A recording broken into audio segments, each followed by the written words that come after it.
안녕하세요 여러분. 일요일 금융시장 브리핑 상승미소입니다. 일주일 간만에 즐거운 한 주였습니다. 주 초에 잠깐 주춤했지만 결국은 올라서 마감했죠. 자, 계속 오르니까 불안한 마음, 이거 이러다가 또 떨어지는 건 아닌지 걱정이 되시죠? 예, 저도 그런 마음 비슷합니다. 그래서 일단 토마스 선생님 말씀 들어보시죠. 토마스 선생님 안녕하십니까? 네, 안녕하세요. 이번 주는 진짜 안녕하시죠? 네, 나름대로 잘 대처했습니다. 예. 우리가 지난 방송에서 S&P 500 인덱스 4200포인트가 중요하다. 선생님이 그걸 강조하셨는데 금요일에 그거 일단 넘어섰습니다. 그리고 나스닥 지수를 보면 지난 6월 16일 저점 대비 금요일 종가까지 약 플러스 22%가 상승했습니다. 그래서 통상 베어마켓이다 그러면 고점 대비 마이너스 20%를 얘기하고 저점 대비 플러스 20%다 그럼 불마켓을 이야기하는데 나스닥 지수만 보면 불마켓이라고 할 수 있겠죠. 이렇게 저는 불마켓이라고는 콜 못하겠습니다. 예, 알겠습니다. 아무튼 그 네. 월가 사전적 정의는 저점 대비 20% 올라가면 불마켓이다 이렇게 정의를 하고 있으니 네, 그거는 사전적인 정의고 네. 현재 증시나 경제 상황에서는 이제 본격적인 불마켓 시작됐다. 여기는 조금 제가 동의할 수 없습니다. 예, 알겠습니다. 그 점은 뭐 잠시 후에 말씀을 들어보면 되고요. 일단 전 순서대로 질문을 좀 하겠습니다. 기본적으로 이 지수가 지난주에 많이 상승한 것은 역시 수요일날 발표한 CPI 지표가 그 시장 기대치를 상회했기 때문이다. 이렇게 말씀드릴 수 있겠죠? 그렇죠. 이제 수요일날 CPI가 예상을 깨고 인플레이션 상승이 멈추었다. 저는 인플레이션이 하락했다는 표현을 현재 지금 쓰고 싶지 않거든요. 네. 인플레이션 상승이 멈추었다. 이제 그거고, 그 다음에 이제, 그 다음날 PPI도 나왔고, 네. 그 다음에 금요일날 수입 물가 지수. 예. 이 세 개의 연속적인 물가 지수가 전부 상승을 멈추었습니다. 네. 여기다가 금요일에 또 미시간 대학의 소비자 신뢰 지수가 네.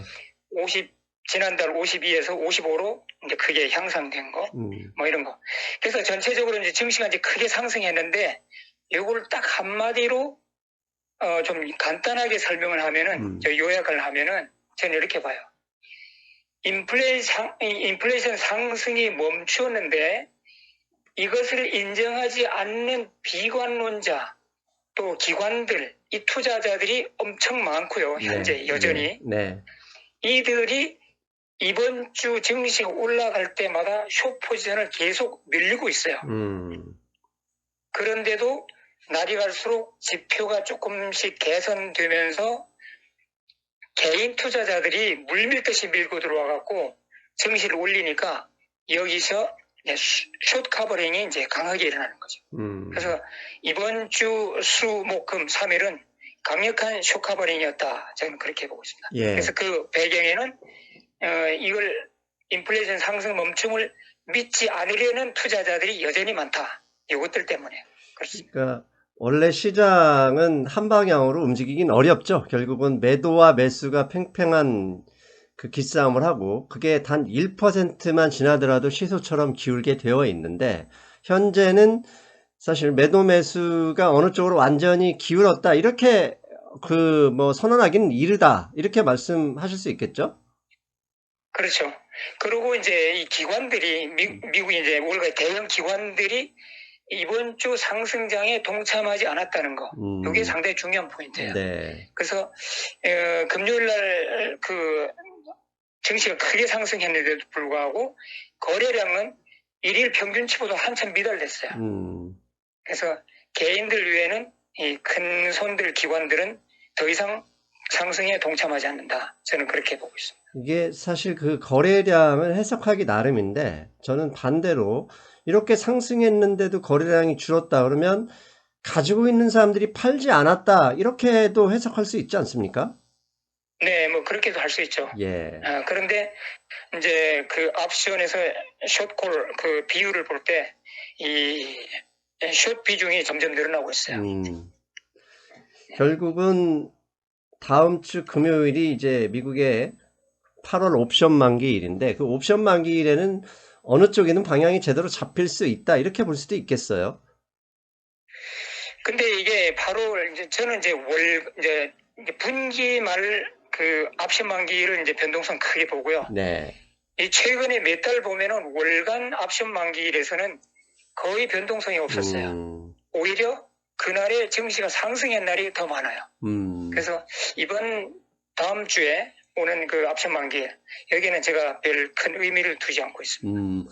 그렇다면은 계속 그 상승세를 이어갈 수도 있다, 이렇게 해석하면 되나요? 네네. 그런데 이제 우리가 이제 월요일부터 이제 금요일까지 쭉 이제 그 장세를 봤을 때 특히 이제 나스닥 지수, 네. 지금 나스닥 지수가 가장 선두에 서서 이제 상승을 주도하고 있잖아요. 예. 이 나스닥 지수가 가장 겁내는 것이 10년물 국채 금리예요. 네. 지금 완전히 지금 시소 게임입니다. 그래서 월화 이럴 때는 월화에서 물론 그 반도체의 전망 하향 이렇게 가고 이제 반도체 중심으로 해갖고 많이 떨어졌었잖아요. 네. 떨어졌다가 그 목요일장도 그렇고 금요일 아침에도 그렇고 보면은 이제 목요일장에 그 국채 금리가 이제 올라가면서 올라갈 때는 나스닥이 주춤했다가 10년물 국채 금리가 내려오면은 나스닥이 올라가고 완전 제가 한 3일 동안 계속 그것만 지켜보는데 완전 시속 게임이에요. 그래서 10년물 국채 금리가 지금 하반 그 지지선을 치고 지금 살짝 상승한 상태. 그 다음에 지난 2달간의 하락 추세선을 살짝 벗어나서 지금 상승하려고 하는 모습이거든요. 네.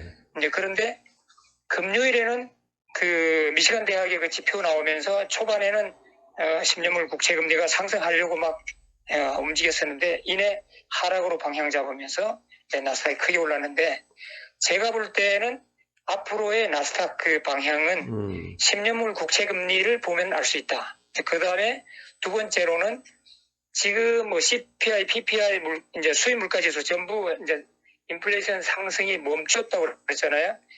여기에 주 원인이 에너지 가격의 하락이에요. 네. 다른 거 주거비나 식품 이거는 안 떨어졌어요. 인건비 주거비는 오히려 올라갔고요. 이제 에너지 가격이 많이 떨어지면서 이 물가 지수 자체가 상승을 멈추었는데 지금 원유 가격이 지금 저점에서 지금 다시 지금 올라가고 있잖아요. 지금 그래서 앞으로의 원유 가격이 어디로 갈 거냐, 근데 국채 금리가 어디로 갈 거냐, 이 두 가지가 증시의 방향을 결정지을 것이다. 저는 그렇게 보고 있습니다.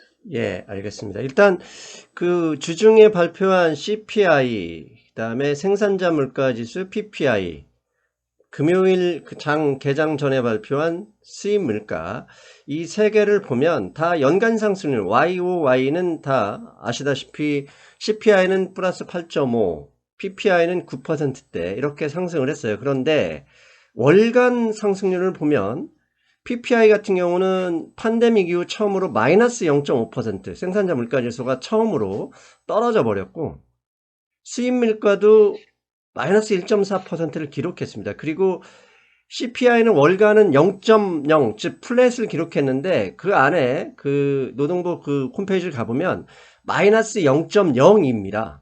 즉 세 가지가 월간 기준으로 마이너스 났다. 이것은 인플레이션이 멈췄다라고 선생님 말씀하신 것처럼 볼 수도 있지만 저는 반대로 이거 월간 기준만 보면 디플레이션이 발생해 버렸거든요. 이건 혹시 어떻게 보시는지요?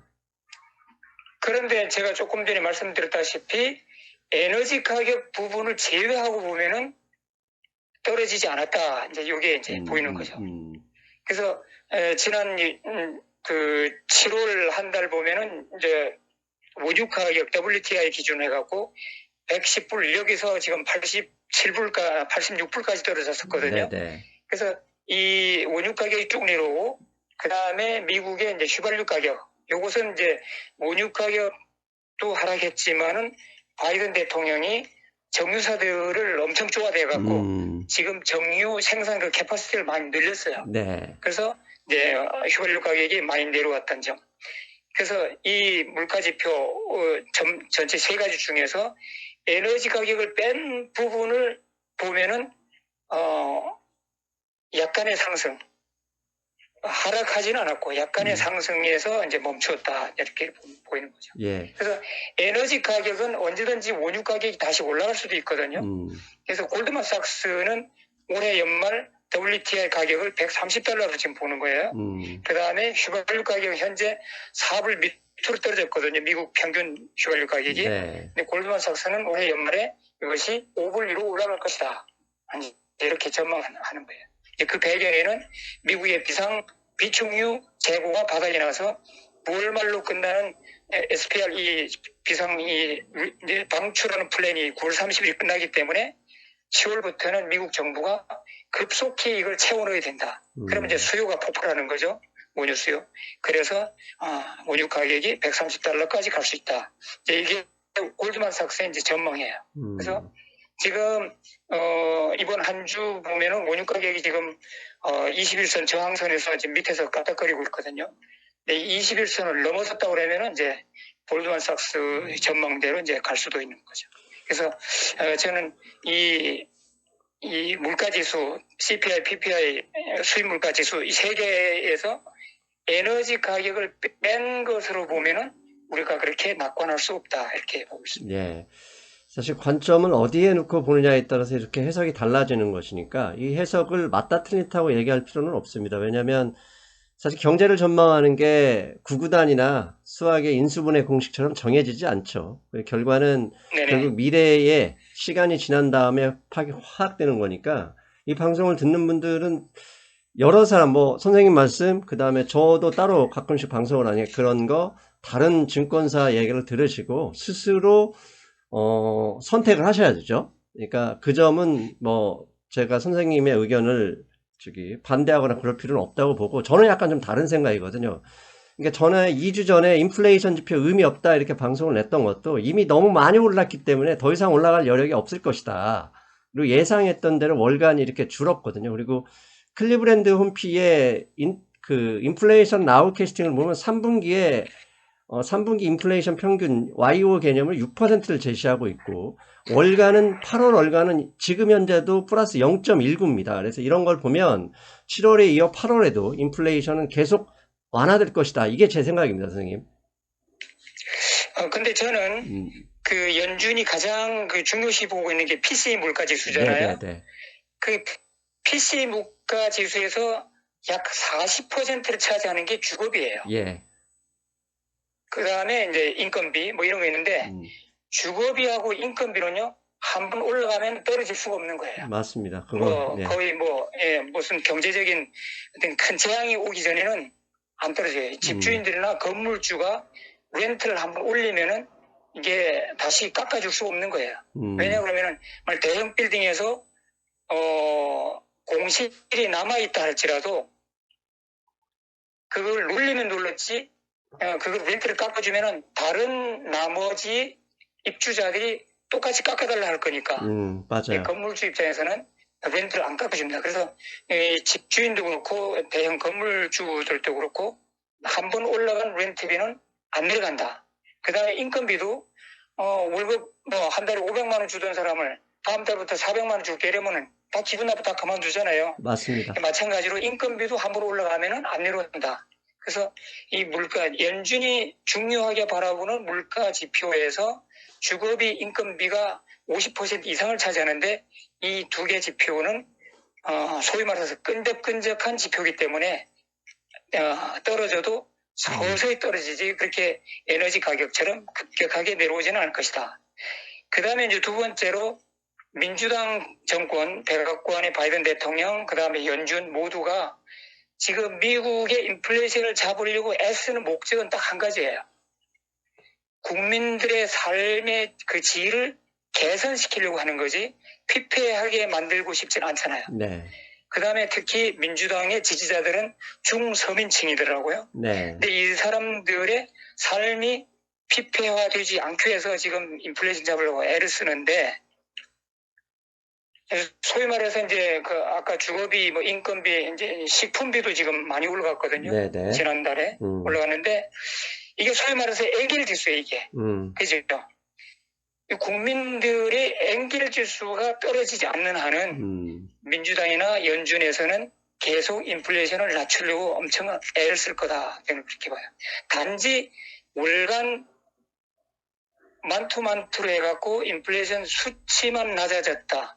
이것에는 저는 별 의미가 없다 생각하고, 실제로 엔겔 지수가 내려가야지 연준이 돌아설 수 있다. 아니면은 뭐 경제 뭐 하드랜딩이 왔다 그러면은 돌아설 수도 있죠. 근데 결국 엔겔 지수가 내려와야지 연준이 피봇할 수 있다. 저는 그렇게 봐요. 네. 말씀하신 것처럼 주택가격은 한번 올라가면 내려가기 어렵습니다. 거의 만약에 내려간다 그러면 그게 경제 위기거든요.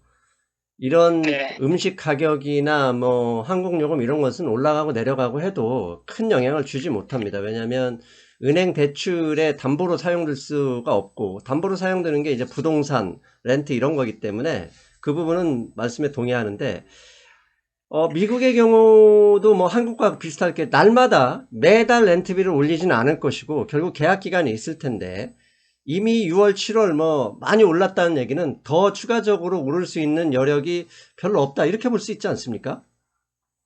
네, 근데 이제 월가에서 이런 분석이 하나 있었어요. 이제 예를 하나 들었는데, 작년 이맘때에 미국의 투베드룸, 이제 침실이 2개고, 이제 리빙룸이 있고, 이런 거를 투베드룸이라고 그래요. 이 투베드룸 렌트 평균 가격이 작년 이맘때 $1,300 했는데, 네. 지금 $1,900라는 거죠. 그러면은 수입은 그 월급이나 이런 걸 고정돼 있는데, 지금 거의 $600나 지출이 더 이제 증가했잖아요. 네. 그러면은 이 국민들이 추가적으로 지출할 여유가 없어지는 거죠. 그렇죠. 허리띠를 졸라매는데, 네. 그런데 이게 이제 소위 말해서 엔겔 지수하고 직결되는 거죠. 근데 이제 그 뱅크 오브 아메리카 그 분석인가 제가 봤는데, 그 미국의 그 지금 소비자들 그 신용카드 있잖아요. 네. 그 신용카드에서 부채가 기록적으로 급증하고 있다고 그래요. 지금 지난주도 그렇고 그 지난주도 그렇고. 그러니까 이건 뭘 말하냐면은 지금 현재 미국의 소비가 왕성하고 있긴 하지만은 이 크레딧 카드로, 즉 빚을 내 갖고 소비하고 있다, 이제 그런 말이죠. 네, 네. 그래서 아직까지는 뭐 버틸만 하니까 이제 크레딧 카드를 계속 쓰지만은, 이것이 어느 정도 그 데드라인에 막혔다 그러면은 더 이상 크레딧 한도에 딱 막혀갖고 더 이상 쓸 수가 없잖아요. 이제 거기다가 이제 연준이 좀 작게나마 금리는 계속 올릴 것으로 저는 예상하거든요. 이제 그렇다 그러면은 미국의 부동산 시장도 결국은 언젠가는 타격을 받을 것인데, 이제 그 정도면은 부의 효과도 감소하고, 그래서 어느 시점에서는 미국의 갑작스럽게 경제가 침체 경고가 나올 수 있다. 이제 월가에서는 그렇게 보는 거죠. 그래서 이 소비자들, 특히 이 신용카드를 사용하는 이 소비자들은 중서민층이에요. 예. 부자들은 일반 크레딧 카드이 아니고 아메리칸 익스프레스라 해갖고 거의 현금과 같은 카드 써요. 자기 뱅크에 현금이 있을 때 그것을 그냥 카드로 쓰는 그 방식이 아메리칸 익스프레스인데, 부자들은 이제 그걸 쓰고 중서민층들은 일반 이제 크레딧 카드를 쓰는데, 이것이 지금 경고불이 들어가 있다. 그래서 이 기관들이 지금 증시 상승에 동참 안 하는 이유 중에 또 요거 한 가지가 들어있다고 합니다. 맞습니다. 어차피 정해진 수입이 정해져 있죠. 정해진 수입에서 반드시 나가야 되는 지출, 가령 식품, 에너지, 렌트비, 이 포션이 크면 다른 데에서 지출을 줄일 수밖에 없습니다. 결국 네네. 이 인플레이션을 막기 위해서 연준이 그동안 금리를 급격하게 올린 이유도 러시아 전쟁을 막을 수도 없고, 중국의 서플라이 훼손된 거, 공급망 훼손된 걸 어떻게 할 방법이 없으니 이런 가계의 수요를 파괴하겠다. 그래서 수요 감소를 하게 되면 결국은 공급량은 정해져 있기 때문에 물가가 내려갈 것이다. 이걸 목표로 했던 것이니까 충분히 가능성이 있다 보고 있습니다. 그러나 제가 보는 것은, 자, 마이크론 테크놀로지 주가가 연초 대비 약 40%가 하락했는데, 그러면 마이크론 테크놀로지가 40% 하락한 만큼 매출이 그 정도 빠졌냐? 그건 아니거든요.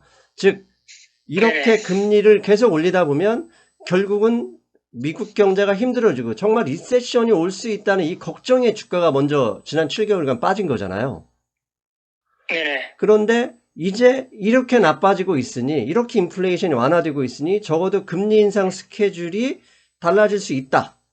9월 이후에 금리 인상 계획했던 것이 변화될 수 있다. 이 기대감이 현재 한 달 정도 주가를 올리고 있는 거 아닌가요? 제가 볼 때는 이제 개인 투자자들을 중심으로 해갖고 연준의 피봇이 있을 것이다. 이런 기대감이 있거든요. 네. 근데 연준 멤버들은 절대 그거 아니다. 지금 네. 손살에 지금 내젓고 있잖아요. 예, 절대로 예. 아니다. 네. 근데 제가 볼 때는 금리 인상을 75bp인지 50bp인지 이렇게 약화할 수는 있어도 금리 인상은 계속 될 것이고 제가 볼 때는 피봇은 안 할 것이다. 완전히 돌아서서 금리 인하로 가지는 않을 것이다. 이제 하드랜딩이 오지 않는 이상은 이제 그렇게 보는데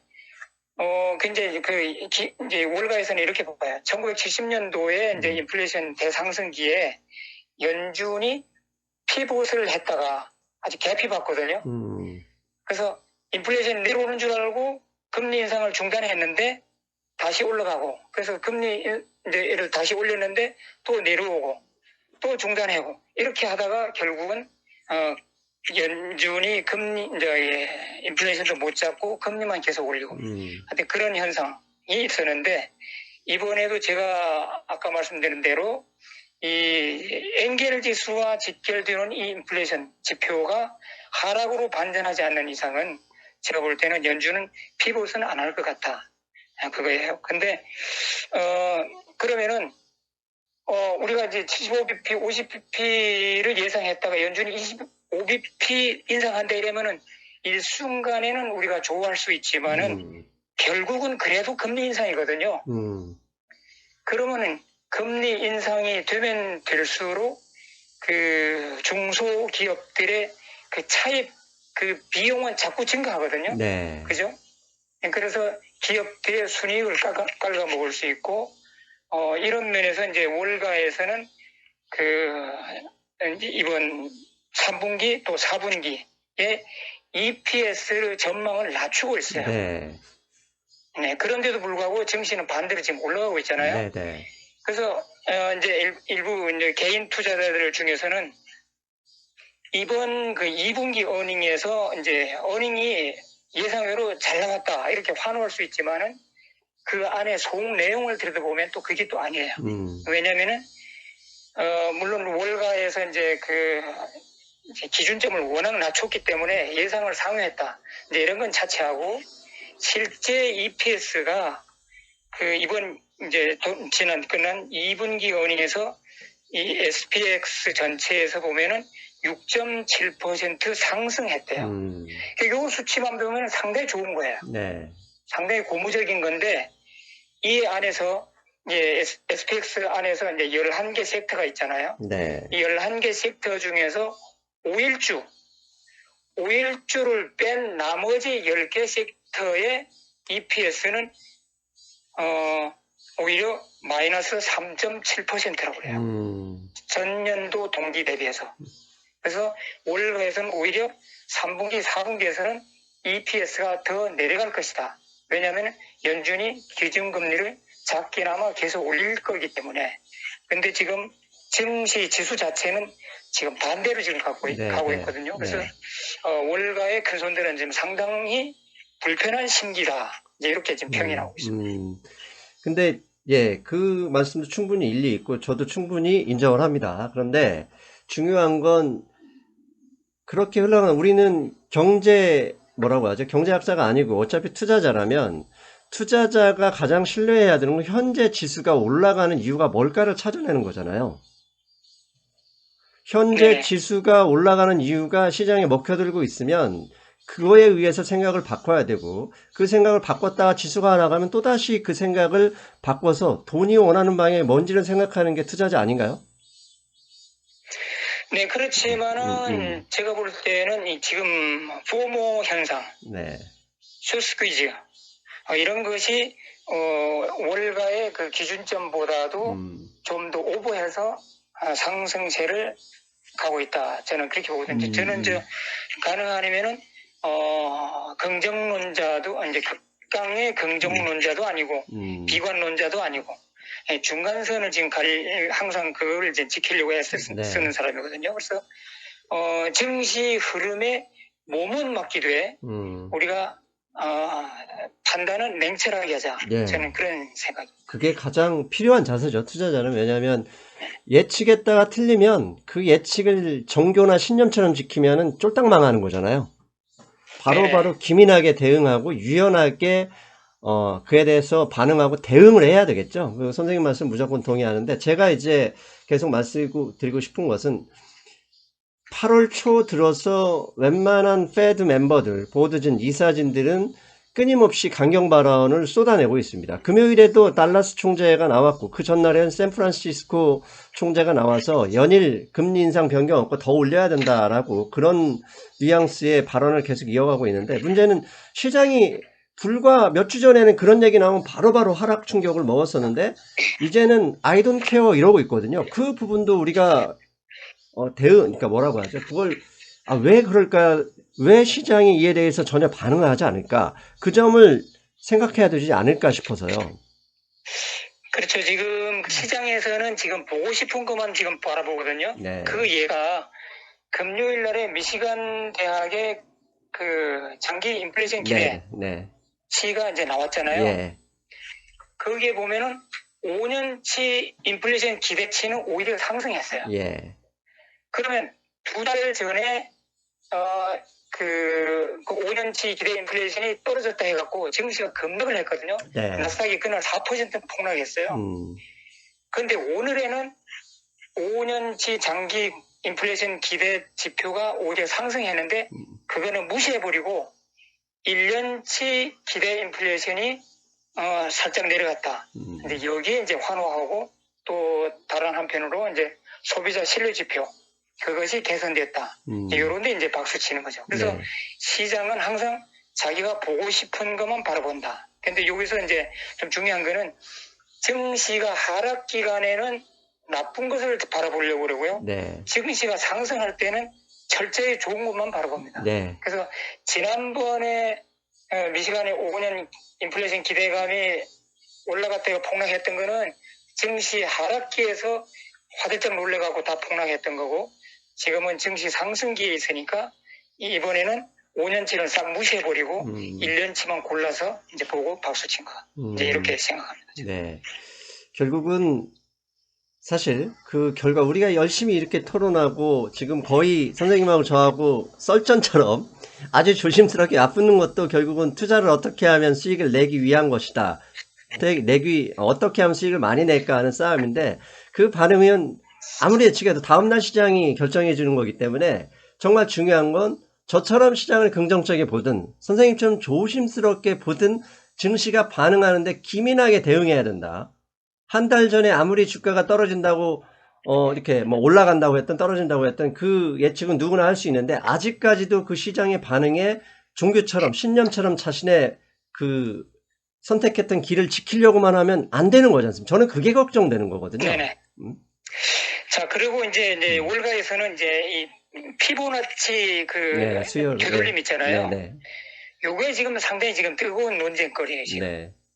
피보나치가 뭐냐면은 이제 증시가 크게 하락한 다음에 바닥에서부터 상단 꼭대기에서 바닥 여기까지 몇 퍼센트 되돌렸을 때 부울장이라고 할 수 있냐. 이제 아까 상승교수님은 20%라고 하잖아요. 이건 이제 조금 일반적인 거고요. 네. 조금 더 디테일하게 들어가면은 피보나치 61.8%를 되돌렸을 때는 부울장으로 간다. 이렇게 이제 지금 대부분이 월가에서는 그렇게 보고 있어요. 그래서 역사적으로 볼 때도 이 바닥으로부터 61.8% 되돌림이 있으면은 그 해에는 아니면 그 다음 해라도 그 전체적인 그 사이클에서는 신저점은 안 왔다. 이제 이게 이제 정설이거든요.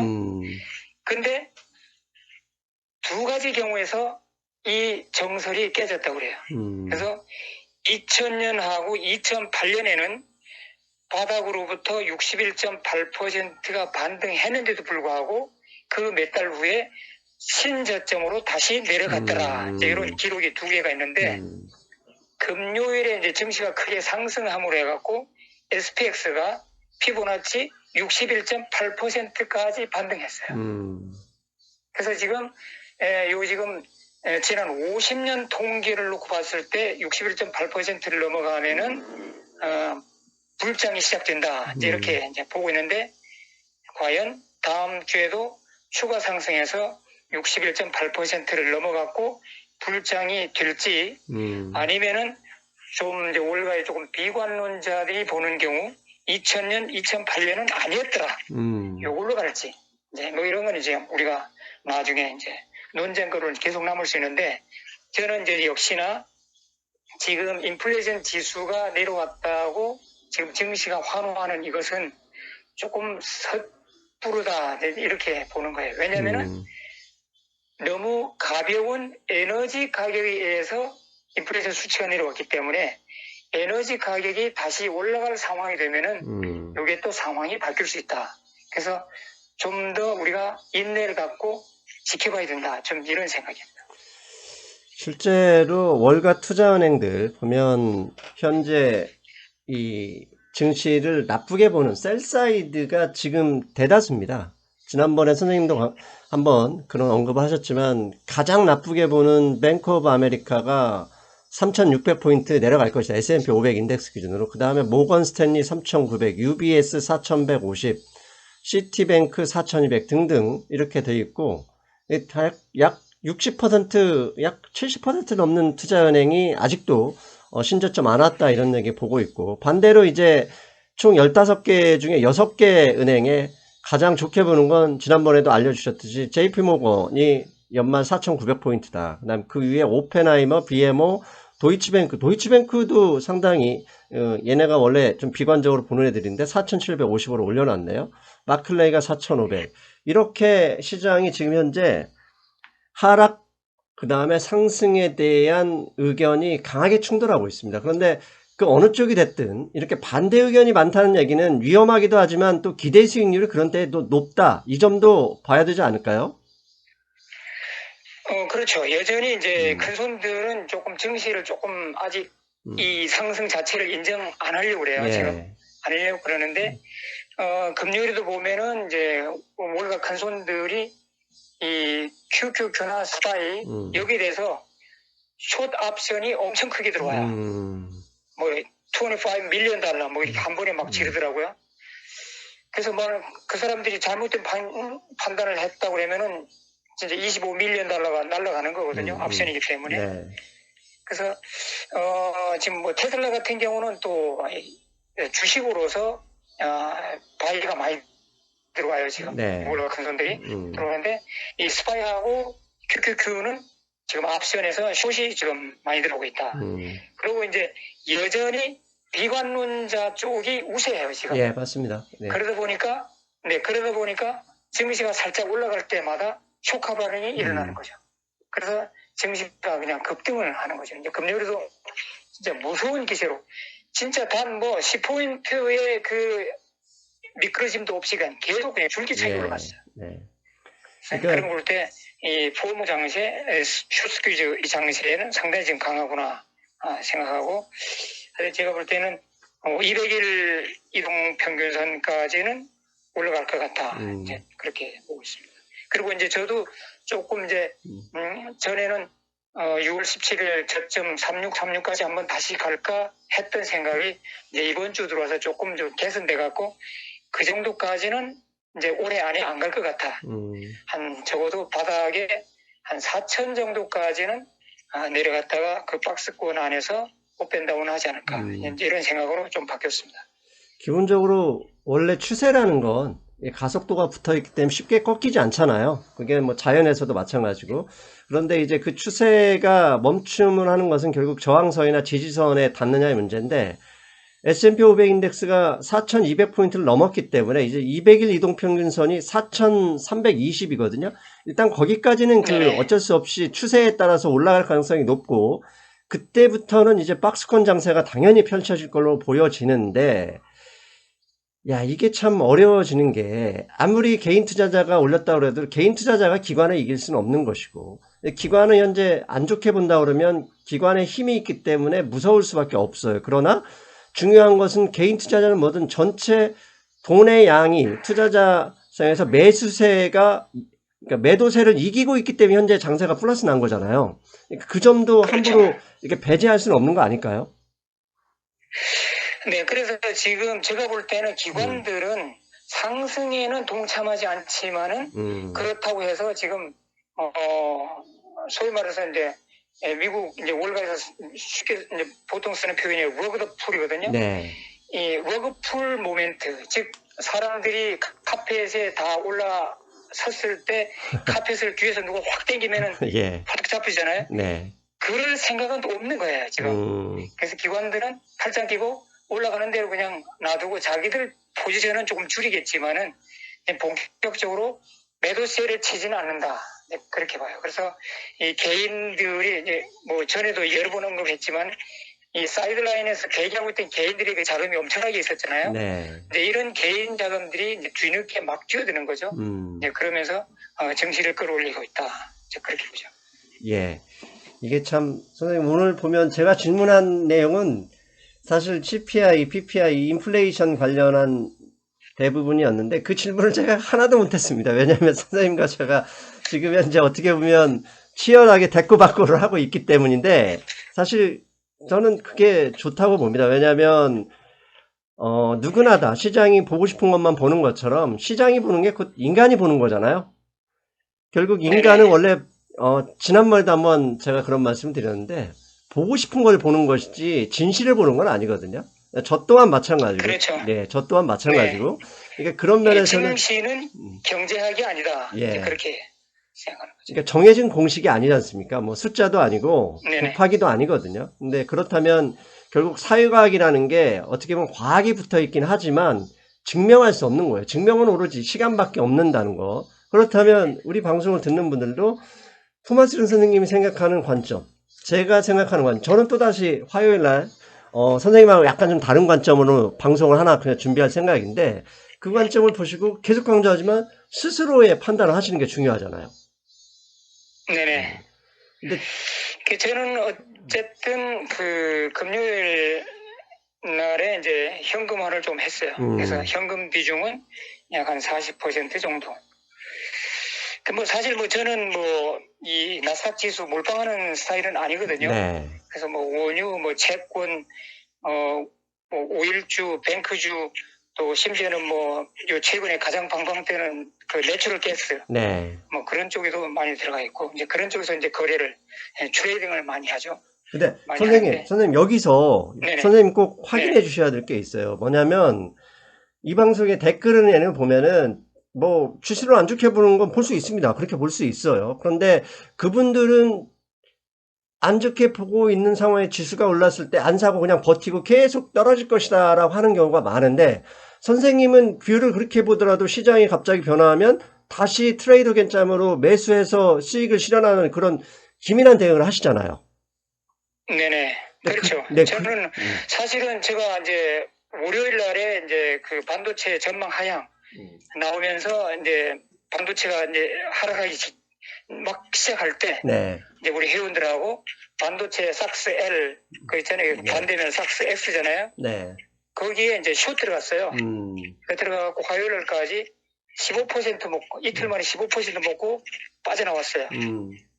근데 그렇게 이제 좀 기민하게 이제 대응할 수 있죠. 그래서 엑스스는 지수가 올라가든 내려가든 회원들과 함께 빠르게 지금 대응하고 있습니다. 그래서 저는 걱정 없는데 이 증시 방향에 대해서 조금 기초가 약한 분들, 또 장기 투자하는 분들, 또 마음이 약한 분들, 근데 이런 분들은 이제 좀 증시가 뭐 급락할 거야, 폭락할 거야 이런 생각을 할 수 있죠. 근데 저는 지금 상황에서 증시가 급락할 만한 악재는 전혀 없습니다. 지금 증시에 호재 만발입니다. 지금. 그래서 이 증시 자체가 사실은 스탁에서 클라이밍 오버 월브 월이잖아요. 네. 우려의 벽을 타고 오르는 게 증시거든요. 예. 그러면 이 우려의 벽이 없어질 때 그때가 증시 꼭대기인 거예요. 네. 이제 팬데믹 때도 그렇고 이번에도 그렇고 코로나가 어쩌니 할 때 막 증시 미친 듯이 올라갔고 인플레이션이 막 우리를 증시를 완전 박살낼 것처럼 말할 때 증시는 계속 상승했잖아요. 네, 네. 이런 식으로 우려의 벽을 타고 올라가는데 우려의 벽이 딱 사라지면은 증시는 거기가 이제 꼭대기인 거예요. 네, 네. 이게 이제 심리의 반전이거든요. 네. 그래서 제가 조금 걱정스러운 건 현재는 증시 호재 만발이고 악재가 전혀 없다. 이제 요게 조금 걱정스러운 부분입니다. 그런데 보면 저도 선생님은 그때 저는 쇼트제를 하지 않는 사람이잖아요. 선생님 알고 계시잖아요. 저는 수요일에 제 이제 멤버십에 그 전날 마이크론 테크놀로지 이제 실적 뭐 가이던스 하면서 반도체 주식이 한국에 쭉 빠진 날 2차 전지주를 가지고 있던 걸 정리하고 나는 반도체 이 부분 가령 김작가 TV에 나가서 했던 얘기인데 APTC라는 종목 반도체 투자 그러니까 장비 부품업체 그걸 산다 이렇게 올렸었거든요. 그런 것처럼 사실 어떻게 시장을 보냐에 따라 대응을 합니다. 근데 제가 가장 중요하게 생각하는 건 뭐냐면 혹시라도 이 분들이 하락한다 생각하고 그 생각을 가지고 있는 건 좋지만 시장이 올라가는 것을 부정해서는 안 된다. 그리고 그렇죠. 그건 그래야 투자를 해서 성공할 수 있는 거거든요. 왜? 종교처럼 내가 생각을 가진 걸 지키려고 하다 보면 그건 결국은 지게 되는 싸움이니까 기민한 대응은 필요하고 그 다음에 증시 바닥은 원래 호재가 나타났을 때 바닥이 나오는 게 아니라 악재가 터졌을 때 더 이상 나올 악재가 없을 때 바닥을 형성하는 경우가 많잖아요. 그렇죠. 예. 네네. 가령 7월 15일 CPI 9.2% 그러니까 41년 만에 그 전달의 기록을 갈아치면서 쇼크를 났지만 지수는 그날부터 본격적으로 상승하고 있었잖아요. 마찬가지로 상승하는 장의 꼭지가 나오기 위해서는 대단한 악재가 필요한 게 아닙니다. 사실 더 이상 나올 호재가 없는 대형 호재가 나왔을 때 대부분 꼭지를 찍는 경우가 많잖아요. 그런데 그런 면에서 보면 현재 수요일에 발표한 CPI 지수가 월간에 0.0 플랫이 나왔지만 그게 상승을 돌릴 만한 대형 호재라고 생각하지 않거든요. 아직도 대형 호재가 뭔가 남아있다면 그 남아있는 것 때문에 지수는 그때까지 상승 여력이 있다. 그러면 그 호재가 대형 호재가 무엇일까? 8월 25일 잭슨홀에서 혹시라도 파월 의장이 인플레이션 완화된 거 맞다라는 발언 이 정도가 아닐까라고 생각을 추정하고 있거든요. 이 점에 대해서 선생님 의견은 좀 궁금합니다. 네, 뭐 충분히 뭐 기대할 수는 있지만은 현재 상황에서 저는 그 연준이 이제 그 금리 인상폭 그 75bp냐 50bp냐 이제 그런 걸 떠나서 조금 좀 작게나마 그래도 연준은 금리 인상을 계속할 것이다 이제 그렇게 보는 거거든요. 근데 지금 시장의 참여자들은 내년에는 연준의 피봇이 있을 것이다. 요걸 기대하고 지금 상당히 지금 앞서가고 있는 거거든요. 네.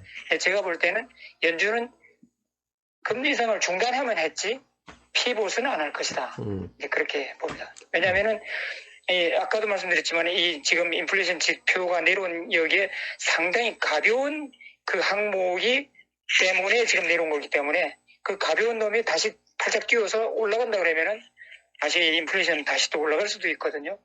그래서 그러니까 그 정도 이제 파월 의장이 잘 알고 있기 때문에 또 뭐 이렇게 쉽게 시장에 긍정적인 시그널을 안 주고 지금 지난 한 주처럼 연준 멤버들이 지금 입으로 상당히 지금 거칠게 지금 아니다 부정하잖아요. 네.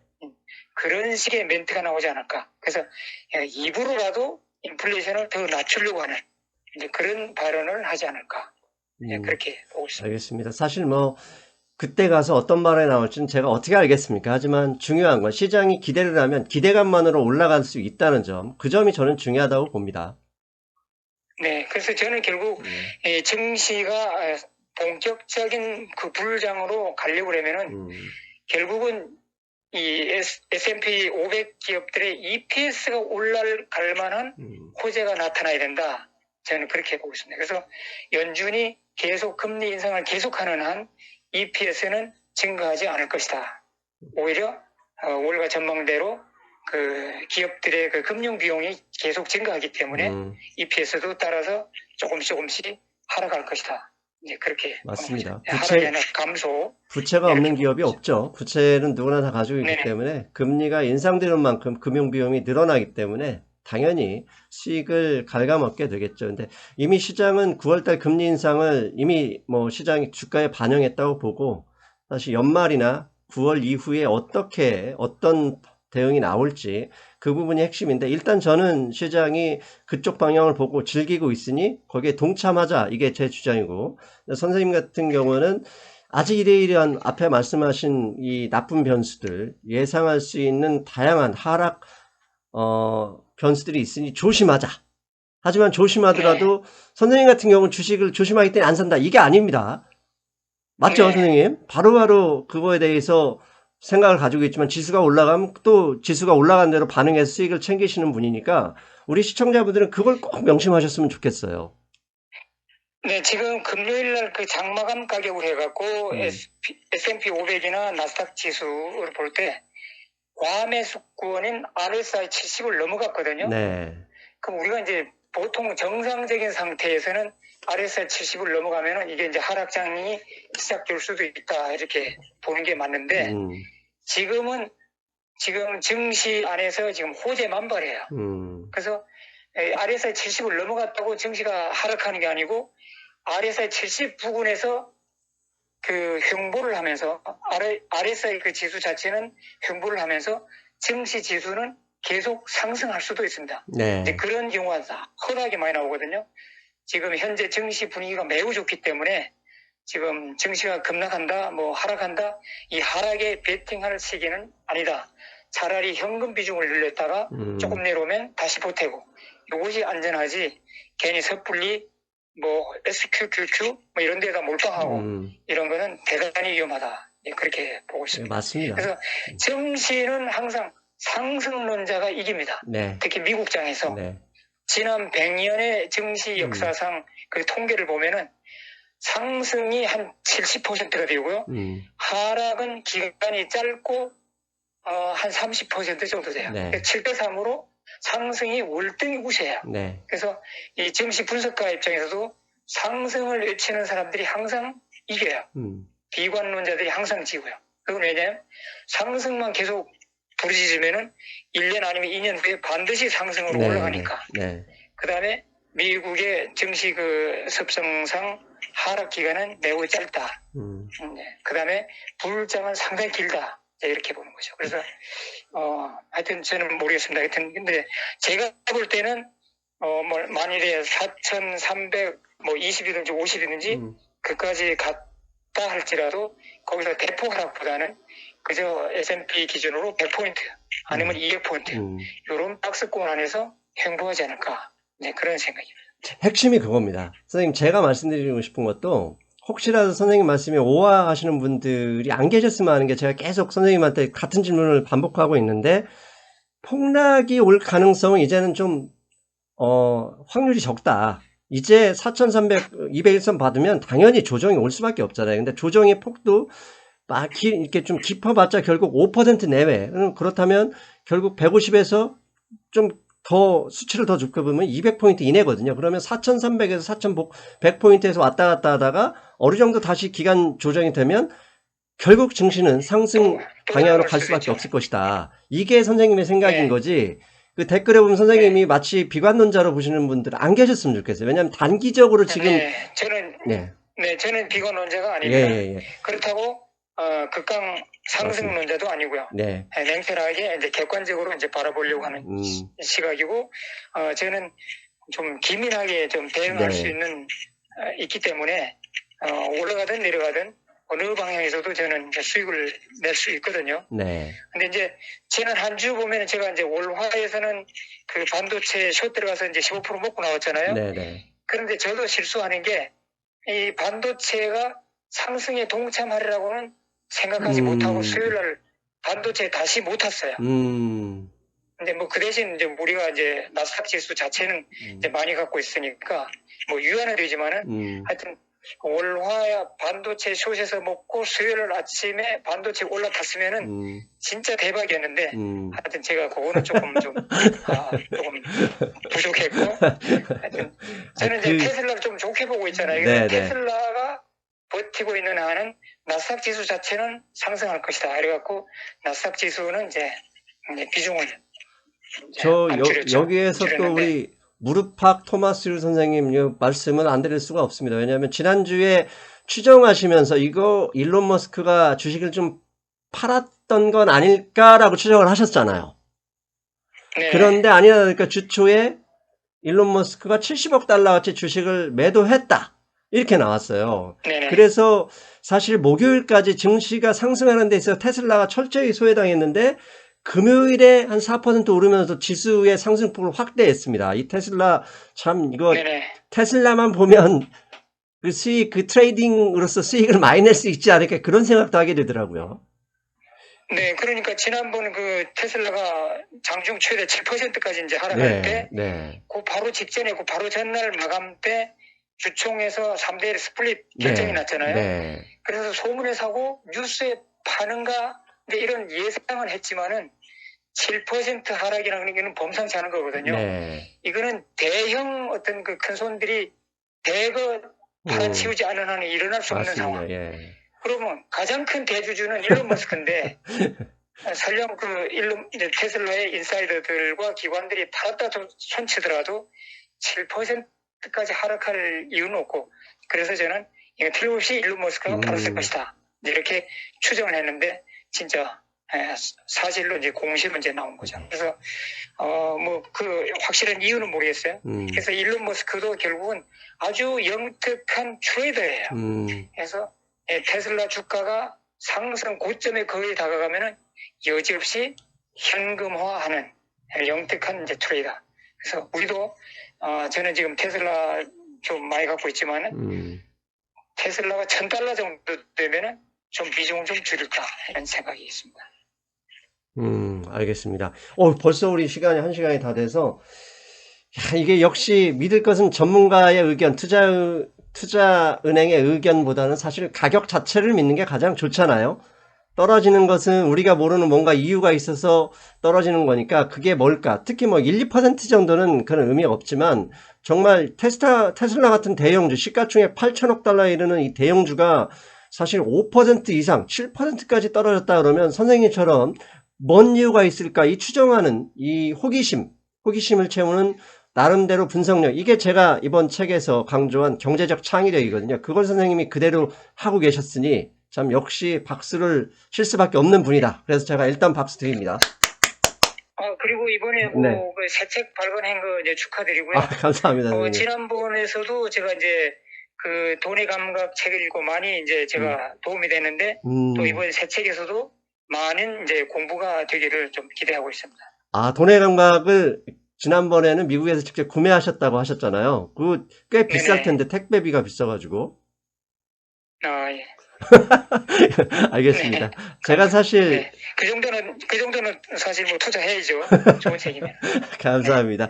제가 사실 선생님 보냈습니다. 지난번에 제가 주소를 여쭤봤는데 어제 우체국 택배로 제가 선생님 항상 저에게 통찰과 지혜를 갖게 하는데 큰 도움을 주신 분이니까 감사의 마음을 꾹꾹 눌러서 책을 보냈습니다. 꼭 읽어보시고 서평도. 저는 사실은 전에도 여러 번 말씀드렸지만 저는 경제학의 그 이론은 전혀 없는 사람이에요.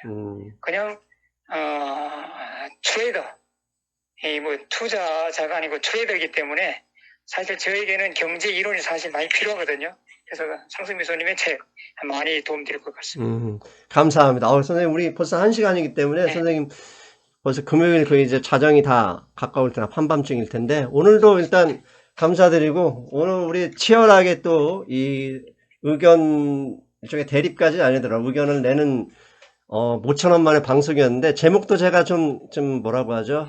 자극적으로 한번 잘 만들어 보겠습니다. 뭐 대립이라기보다도 저는 조금 이제 좀 객관적인 입장에서 이제 좀 평가해 보려고 하는 그런 생각이었죠. 대립은 절대 아닙니다. 네. 사실 생각하는 것은 주관적입니다. 왜냐하면 자신이 생각하는 거기 때문에. 근데 이제 중요한 것은 지표를 어떻게 객관적인 지표를 찾아오느냐 싸움하는 거거든요. 저도 사실 당연히 좋게 보는 시장을 좋게 보지만 좋게 보는 이유가 객관적인 지표를 가지고 가는 거지 제가 수정구슬이 없기 때문에.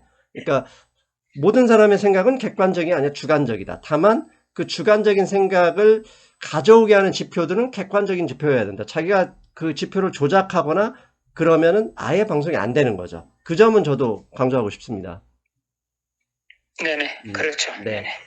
알겠습니다. 선생님 벌써 1시간이니까 오늘 거의 우리 방송 3년 만에 가장 긴 시간이 될 텐데 아유 고생하셨습니다 선생님. 네네, 수고하셨습니다. 예, 안녕히 계세요. 네 고생하셨습니다.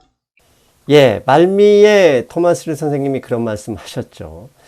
단기적으로 S&P 500 인덱스 201선 4320 거의 다 왔습니다. 그걸 뚫고 넘어가면 좋겠지만 그 뚫고 넘어가려면 손바뀜이 좀 나와야 되겠죠. 그래서 단기 조정이 오긴 하겠지만 대세 상승 연말까지 최소한 11월까지 상승 큰 문제 없다. 예, 감히 그렇게 주장합니다. 저는 화요일에 다음 주 그다음에 연말까지 증시에서 중요하게 봐야 되는 점 가지고 화요일에 방송을 하겠습니다. 저 화요일에 뵙겠습니다. 여러분 안녕.